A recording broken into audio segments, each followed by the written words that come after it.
Rollo does feel like the most obvious one. Both are similarly designed characters, but they're different enough that you could create an interesting relationship that bounces off the two of them. While Stewie is more mature and snobbish, Rollo's more down-to-earth and probably has a better grasp on what it means to be a kid than Stewie does. Rollo could help Stewie to act his age more, while Stewie could have a new friend to rope into wild and crazy adventures across space and time. Or you could even set them up to be rivals, as their differing outlooks on life and the world could lead to some more conflicts. Honestly, ever since Doug died, Stewie's been needing a new foil to drive him forward. You ever feel the cool steel of a switchblade pressed against your temple? Chris and Cleveland Jr. definitely seem like they'd be two peas in a pod, but maybe that's why the show has hesitated on doing more with Jr. Two tubby, awkward teens with a bit of a dark side might not generate enough interesting interactions to validate them becoming friends. They aren't exactly the same, but we don't know if they're different enough to warrant putting them in some episodes together. Even still, let Cleveland Jr. appear during school scenes, or something at least. Try to convince me that Cleveland doesn't just keep all of his kids locked in a box down in the basement. Bubble, Roberta, you get back here. There's no age of consent in the bubble. But the pairing of Meg and Roberta honestly sounds like it could be the most interesting because of how different the two of them are. Roberta could very easily work her way into the popular crowd at school and could experience some conflict with how she should treat Meg. Outside of school, they're friendly because their dads are friends, but at school, Roberta has to wrestle with keeping up with appearances, and that means not interacting with Meg. It would do a lot for her character to see her in a role like this. To be honest, her even just saying a word would do wonders for her character. Unless they want to make this Family Guy's first mute character, then go for it, I guess? Well, we'll all have to do our part.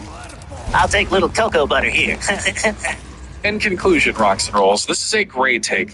Then go for it, I guess? Well, we'll all have to do our part. I'll take little cocoa butter here. In conclusion, Rocks and Rolls, this is a great take. They should be used more. They're already built into the universe, so you wouldn't have to come up with more one-off characters all the time. And it's not like most of the voice actors don't already voice other characters on the show, so why shouldn't they get upgraded to more regular roles? A lot of you guys suggested Rollo should appear in Stewie's new show, and honestly, that'd be a great place to start expanding on these characters. Cloudsnap says Brian is a better dad to Stewie than Peter ever has been, to which Harry Does Stuff YT14 says, for real. We think we mostly agree with this one. Brian definitely has a much stronger relationship with Stewie than Peter does. We're honestly not entirely convinced that Peter even remembers Stewie exists half the time. When was the last time those two really hung out? In fact, if Lois isn't around to look after Stewie, the duty usually seems to fall onto Brian in most cases. Stewie probably even prefers that. After all, Brian is fairly willing to go along with whatever activities or adventures Stewie gets himself into, and while Brian does technically hold some type of authority over Stewie, it's never usually in a way that oppresses or restrains him, as Peter's role would entail. Oh, and being able to be understood by Brian probably helps too. Plus, Stewie and Brian are just friends who enjoy each other's company, so it makes sense why Stewie would probably prefer Brian as a paternal figure. Care a great deal about you. Very great deal. That being said, there is a saying about how the ones raising you need to be your parent first and your friend second. There's an argument to be made that Brian is too passive with Stewie, which allows the baby to get into all sorts of trouble, both on the playground level and multiversal level. Although it's not like Peter would probably be any better, he might actually make things worse, which, might actually help to rein Stewie in. And they say being a bad parent isn't good parenting. But if we're talking explicitly about learning the nuances of life and growing up in the world, we'd have to agree that Brian is 100% a better parent to Stewie than Peter is. Not a very hard hurdle to jump over, mind you. I don't even think Peter could get himself over a hurdle. This is the closest I've ever been to Mr. Quagmire. He's wearing makeup. A bunch of y'all said that Meg is the most entertaining member of the Griffin family. We've been seeing a lot of love for Meg in these comments, and we honestly agree. Meg's really come a long way from being the family's punching bag. She still is that, mind you, but at least it's become a little less depressing. About time she stopped making us sad with all her sadness. But for real, it's definitely understandable why Meg now has so many...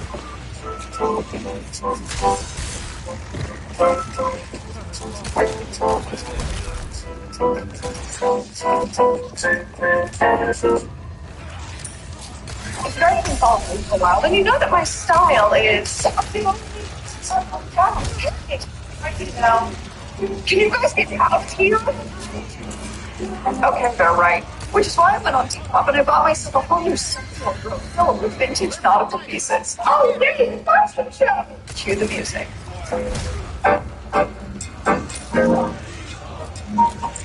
This is why I love vintage shopping on Depop. You can't find such in stores nowadays. It's so original and so perfect. It's so sunset. It's so... And truly all of the fans. From a pure character point of view, she's one of the least problematic members of the family. A feat akin to Sisyphus rolling that big rock up a hill. Most of the time, she's just keeping a low profile, going about doing her own thing with or without the backing of her family. Sure, sometimes it leads to trouble or misadventure, but rarely is it ever putting any of her family into harm's way. It honestly kind of feels like the family may fear her a little bit nowadays. As they should. The girl's been through enough that she's probably earned herself a little retribution. I can do stuff. I can be a part of a comedy team. And Meg's become a real underdog character, having shown the capability of doing great things like being an Olympian or a star basketball player if given the chance to. It's honestly such a fresh direction to take her in, giving her something to work for that pulls her out of her dark little life. Oh, and she's also a certifiable weirdo, which is a plus, believe it or not. Somehow the show found a way to make her kind of off-putting, but still likable. Maybe it's because she's had so much pushback over the years that we managed to have a little more sympathy and understanding for her weirdness. So go ahead and keep guzzling those mustard packets, girl. You've earned it. I got my mind on my mustard and my mustard on my mind.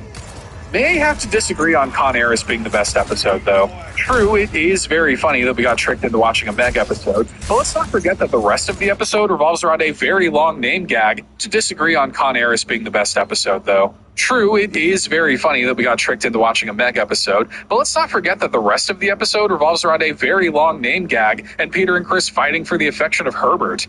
There's a reason the show used to joke about Meg episodes being bad, and even though she only appears at the end, this unfortunately might have been one of the times where the show was right. Oh, thank God. I thought it was going to be a Meg episode all throughout. Sewer Drain Spider said that Seahorse Seashell Party could have been the best episode without the status quo. Big fat agree on this one, though we can't really say we were surprised by that ending. If you're unfamiliar, the episode revolves around Meg finally standing up for herself, clapping back at everyone in the family who's wronged her over the years. These callouts make the entire family turn on one another and implode, but the episode ends with Meg essentially walking all of her concerns back in order to keep the family together, united by their bullying of Meg. It's a great, cathartic episode that completely gets the wind knocked out of it with that ending.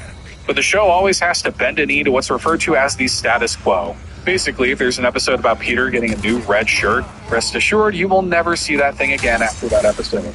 The show always needs to reset back to the ground floor to keep up with continuity. Well, unless you're Meg, apparently. Remember that one time an episode ended with her fading out of existence? What's happening? Don't look at it. Don't look at her. It's okay. Just go with it. It'll all be over in a second. So if they could completely erase Meg from the universe, why couldn't they have just let her have this? As we said before, Meg has undergone a much-needed character overhaul that's given her more things to do and more agency over her situation. An episode like this could have been the catalyst that kick-started that evolution for Meg's character, but instead the show thought it'd be better to end with nobody learning a lesson, and I guess we were all just supposed to find that funny. And don't give us any of that noble sacrifice crap. There's nothing really noble about it, it's just a cop-out. Sorry, this episode gets me heated. It's not the funniest episode, but it does serve as a pretty important character moment for Meg, and the show 100% could have given her a bit of a win by ending it in a way that isn't so frustrating. You're a... Yes. Yes, I am. Birdbrain1999 says that Family Guy needs to shake up the status quo. Piggybacking off of what we just talked about, a lot of people have made mention of Family Guy moving forward in time in order to shake things up. We know most animated shows exist in a timeless which means Peter can still be born in the 60s and not be pushing 70 by now. Honestly, I hope they don't retcon that like they did with Elmer. And being a 90s kid just feels cursed beyond belief. So I'm sure you're allowed to eat ice cream and pizza for every meal. Go north. While they might be hesitant to completely flip the entire show going into the future, they do need to devote one season to its stories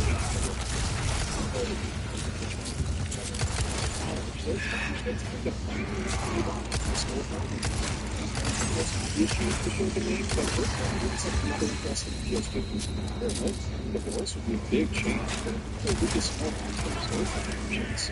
Maybe they both try dating other people, maybe they'll together. Maybe they're making later the legs of power together. I suppose they're praised together. They're obviously the possible relationship with us about the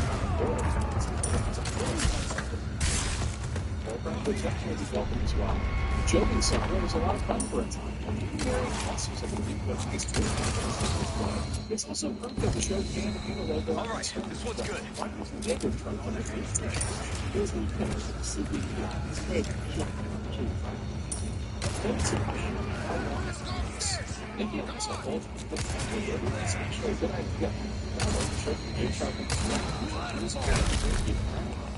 absolute hate predators.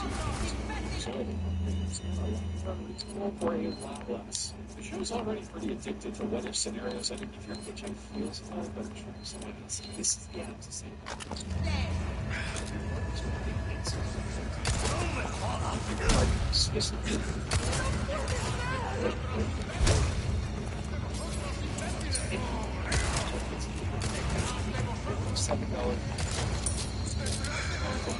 Because I can't something extra. They even tried to give me a refund or something that lost. Yeah, that's so you can see exactly what's going on. They changed the floor in but you what's your you trying to kill me? You can decide to see it. It's like really shots. Look, we've got a big one on our hands. Okay, A dude. little busy at the moment. Hey, our guests would think we're rude. So much for service last mile, huh? But I guess bullets were just as well.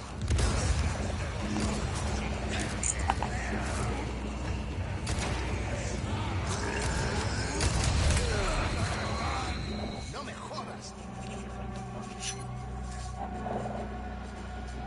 So why not go hard and switch up the status quo, at least for a little while?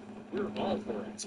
Brian Conlon says Peter's a better parent than Lois in the later seasons. We don't exactly know if we can agree with this one, but we do see where you're coming from. Lois has gone through quite the change over the years, where she's become more erratic, more impulsive, and even more mean. If anything, Peter seems to soften a bit and isn't really the resemblance of how the character used to be. He said, over here! Peter actually did. When it comes to stepping up to a level of character, I still think Lois has to Oh, let's not forget. More often than not, when the kids have a problem, they come to